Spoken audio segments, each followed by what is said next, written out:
Eh bien bonjour à tous, aujourd'hui Triple Avis, on s'est envoyé le documentaire Awaken, ensuite A Quiet Place et Good Morning Vietnam. Comme d'habitude, j'ai filmé mes avis juste après le visionnage de chaque film et du documentaire. Je vous envoie ça tout de suite. Alors on vient de finir de regarder le documentaire Awaken. Alors avant de parler de ce que c'est, de comment, pourquoi, je vais surtout expliquer comment, pourquoi en fait. Non, en fait, pourquoi j'ai acheté ça? Parce qu'on m'a dit que c'était, au niveau qualité 4K, c'était une référence, une bombe, un truc qui... voilà. Donc je me suis dit, bon, on me dit ça, c'est un mec sur le Discord avec qui commence par un Z, je dis ça, je dis rien, qui a dit ça, et je me dis, bon, le gars sait de quoi il parle, on va lui faire confiance. Et c'est vrai que ce documentaire est ultra rare à trouver. Et à l'époque, il m'en avait parlé uniquement sur Amazon Allemagne. Tu le trouvais à un prix correct. Quand je dis correct, je crois que je l'avais payé 17 ou 18 balles, un truc comme ça. Parce que sinon, ça partait... Je crois que sur Amazon France, au même moment, il était à 45 ou 50 euros. Enfin bref, une folie. Bref, et donc, je regarde sur IMDb l'affiche et il y a marqué Digital Intermediate 4K Dolby Vision. J'ai jamais vu ça de ma vie. C'est la seule fois où j'ai vu marqué qu'il a été masterisé en Dolby Vision. Le truc, c'est... tu montes, tu t'arrêtes plus, dernier étage. Donc, je l'ai pris et je l'avais déballé il y a quelques semaines, voire mois. Et donc là, je me suis dit, bah, tiens, c'est l'opportunité, on va voir ça. Vu qu'en plus, il est en Dolby Atmos également, maintenant que j'ai une installation sonore un peu meilleure, même si c'est vrai que j'ai pas d'Atmos. Alors là, pour le coup, c'est la première fois que je le voyais, c'était du DTS, comment ils appellent ça? DTS HD High Res, donc haute résolution. D'habitude, c'est Master Audio que j'ai. Alors, je pense que High Resolution est au-dessus. J'en suis pas sûr encore. Bref, donc, ce documentaire... Déjà, il n'y a pas de dialogue. Pour tout de suite, ça vous calme, comme ça, on s'en fout de la langue. Il y a 4 mots de prononcer sur tout le documentaire, je crois. Moi, je l'ai mis en anglais, mais bon, pour 4 mots, voilà. Donc, on s'en tape. C'est juste pour s'en prendre plein les mirettes. Qu'est-ce qu'on voit? On y voit différents paysages du monde. Alors pas que des trucs avec des animaux, hein, comme on peut voir des documentaires animaliers, ou le fameux documentaire 4K que je vous ai déjà présenté plusieurs fois, qui est d'une qualité de dingue. Là, c'est un peu de tout. On voit des humains, on voit des carnavals, on voit des feux d'artifice, on voit des... Il y a beaucoup de slow motion, énormément de slow motion. Et il y a aussi quelques time-lapse. Comment vous exprimez la qualité de ce truc? Excusez, pardon my French, comme diraient les anglophones, mais putain de merde. Excusez-moi, je mets beaucoup de parce que je sais pas trop quoi dire, parce que je suis bouche bée. Non mais, visuellement, c'est une putain de folie furieuse. Voilà. Donc si je dois le classer parmi mes films, parce que vous savez que j'ai un classement dans mes top 4, top 5 de mes plus beaux films en 4K, des plus belles au niveau image en tout cas, si je dois l'inclure, si j'inclus ça, je crois que celui-là il était deuxième ou troisième, je sais plus. Là il n'y a pas de discussion là. Là il est premier, seul. Mortal Engines, 1917 que j'ai revu il n'y a pas longtemps, que j'ai remis premier égalité avec Mortal Engines, on oublie. Là c'est au-dessus, il n'y a rien. C'est une folie. Vous vous rendez pas compte. C'est magnifico. Il n'y a pas de défaut. L'image, elle est parfaite. Il y a un piqué. Non mais vraiment, putain, j'insiste parce qu'il faut vraiment se rendre compte de la qualité du truc. C'est un truc de fou. Genre là, le passage où on voit là, ce déguisement là dans le reportage, tu vois chaque morceau de son truc, tu vois, c'est fait avec des petits points, là on voit rien parce que c'est sur l'image, c'est fait, tu vois chaque couture, chaque petit bidule qui fait partie de la combinaison, du déguisement, c'est un truc de malade, tu vois le moindre cheveu, le moindre crépitement de comment ça s'appelle, de braise dans les feux, parce qu'on voit plusieurs fois des feux, des feux, FEU, X pour le coup, puisqu'il y en a plusieurs. Et bref, non, mais je vous assure que même si tu me dis là, avant de l'acheter, c'est clair que 40 euros, ça m'aurait fait mal au cul. 40 euros, ça reste quand même très cher. Mais je vous dis que même à 30 euros, si vous le trouvez, faut y aller. C'est top démo. Vous prenez 80 minutes, alors un peu moins parce que là il y a le générique, ça fait 1h22 en tout, et je crois qu'il y a 6 minutes de générique. Donc vous prenez 1h15 de clacasse visuelle. Alors il y a de la musique, tout ça, pour pas non plus que ce soit le silence, hein, mais bon. Mais je trouve pas les mots pour vous exprimer à quel point l'image est une perfection. Enfin, je veux dire, c'est une folie, quoi. C'est une folie, il n'y a pas de défaut, il y a un détail de fou. Putain, ça me rend dingue, j'arrive pas à l'exprimer tellement c'est énorme. C'est énorme. Non mais, l'image, elle est comment? Elle est dingue. Voilà, merci. Non mais elle se rend pas compte, parce que bon, elle a mis 5 sur 10 pour ce documentaire. Moi, je mets 9. Je mets 9 pourquoi? Parce que ce documentaire, limite, je ne mettrai pas 10, parce qu'il ne faut pas déconner, 10, on atteint les hautes sphères. Ça reste qu'un documentaire, c'est pas un film. Je mets 9 pourquoi? Parce que le but de ce documentaire, c'est parce qu'il a été masterisé en Dolby Vision, justement. C'est pour s'en prendre plein les mirettes. Mission ultra accomplie. Limite, dans sa catégorie, c'est 10 sur 10. Parce que là, je compte les films aussi avec, tout ça, donc dans ma notation, je ne peux pas lui mettre 10, parce qu'il y a les films, et que les films, c'est l'histoire du film, etc., etc. Mais dans sa catégorie, comme je mettrais par exemple avec ce documentaire ici animalier, c'est 10 sur 10. Parce que son but, c'est de s'en prendre plein les mirettes. Mission accomplie, 10 sur 10. Mais je vais noter 9 dans IMDb.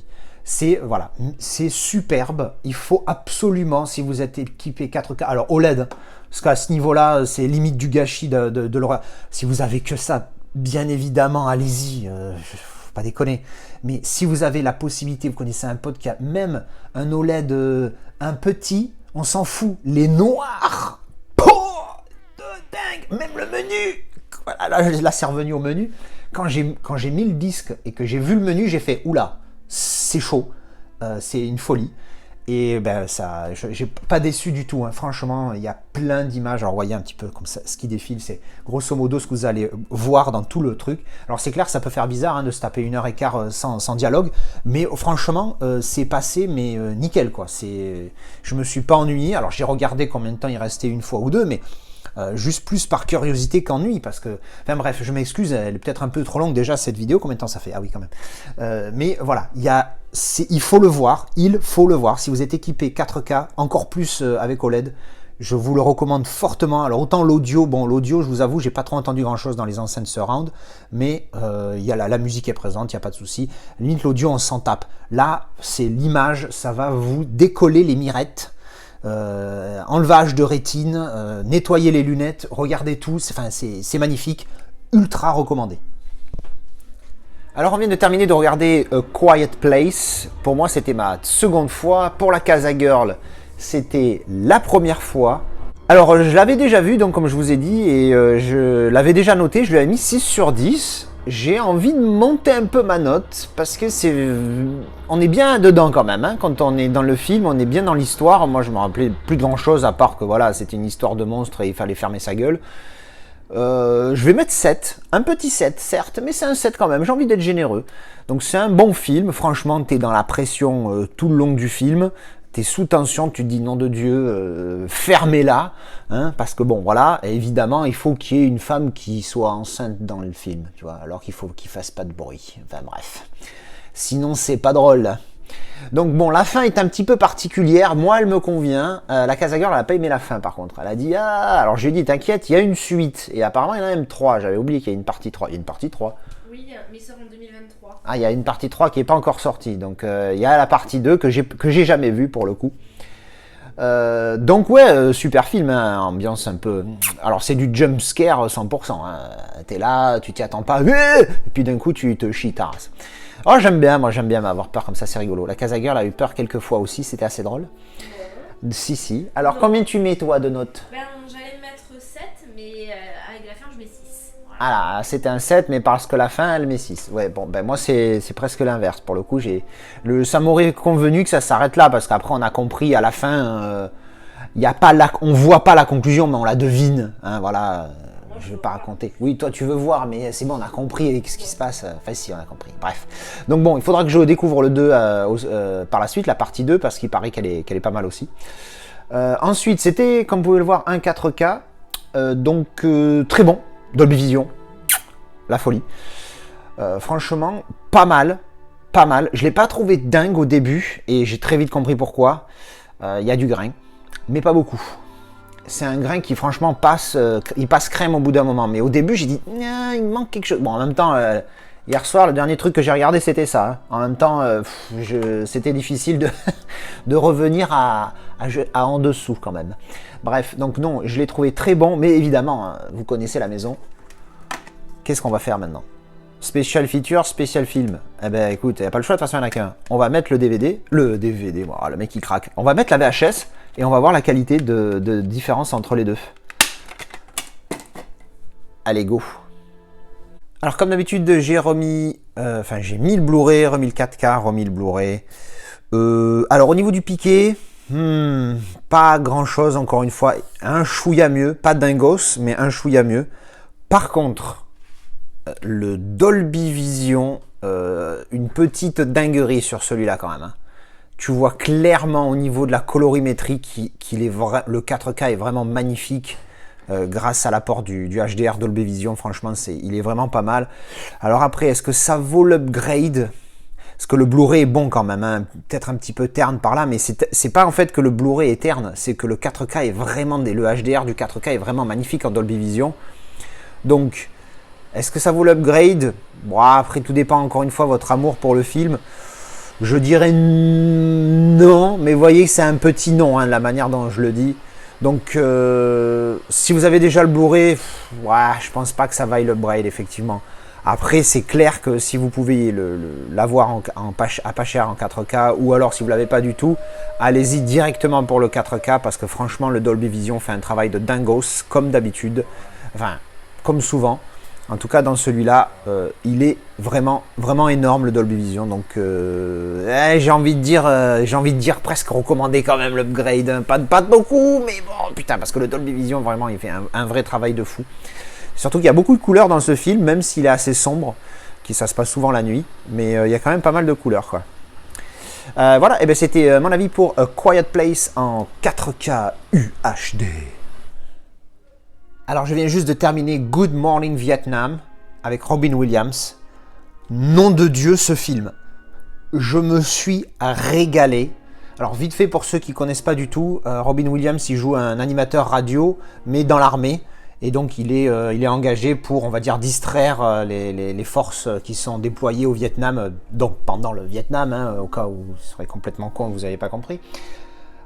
L'histoire, on va dire, elle est simple, parce qu'évidemment il est un petit peu extravagant et ses chefs directs ne l'aiment pas. Donc du coup il y a une petite tension qui se crée d'entrée là-dessus. Mais après évidemment lui développe, c'est un petit peu comme Dr Patch si ma mémoire est bonne. J'ai fait la connexion directe avec ces deux films parce que c'est le même genre de personnage que joue Robin Williams. Et franchement il le joue tellement bien. C'est une folie quoi. Il porte tout le film sur ses épaules du début à la fin. Les autres acteurs jouent bien aussi. Hein. Les deux casse-couilles pénibles qu'on a envie de gifler dans l'histoire, ils jouent super bien parce qu'effectivement, on a envie de les gifler. Donc ça veut dire qu'ils jouent bien leur rôle.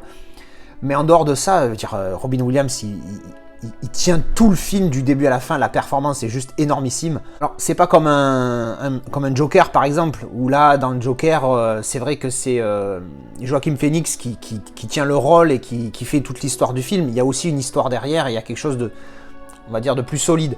Là j'ai vraiment eu cette sensation d'avoir Robin Williams qui porte tout le film à bout de bras. Même encore une fois il est bien aidé par les autres acteurs, mais vraiment sa performance elle est juste exceptionnelle. C'est un excellent film de guerre. Alors oui, je le classe dans les films de guerre. Alors c'est clair qu'il n'y a pas de combat, ça tire pas dans l'essence. Mais bon, le mec il est militaire, il est dans la radio militaire et il parle avec des militaires et ça se passe pendant la guerre du Vietnam. À un moment donné, si ça c'est pas un film de guerre, je sais pas ce que c'est. Bref, donc c'est un super film. Si vous l'avez jamais vu, il faut absolument le découvrir. Moi je le découvre le 23 janvier 2022 à 20h22. Il finit, c'est quand même dingue. Et franchement, je me suis régalé, 8 sur 10. Il va tout de suite arriver dans les 8 sur 10, un super film. Vite fait, un petit mot sur la qualité du Blu-ray. Franchement, bon, pour un film de l'époque. Je sais même pas de quelle année il est, tiens, celui-là. Bon, j'ai checké sur la boîte du Blu-ray derrière, c'est pas indiqué, donc on s'en fout. Mais bon, en tout cas, super film. Comme souvent avec Robin Williams, sa performance est vraiment énorme. Donc je vous recommande ce film si vous l'avez jamais vu, 8 sur 10. Et la qualité du Blu-ray, je vais mettre 3,5 parce que même si c'est un vieux film, Ça pourrait être meilleur, mais franchement, ça reste déjà très correct. Voilà, ça c'était mon avis sur Good Morning Vietnam.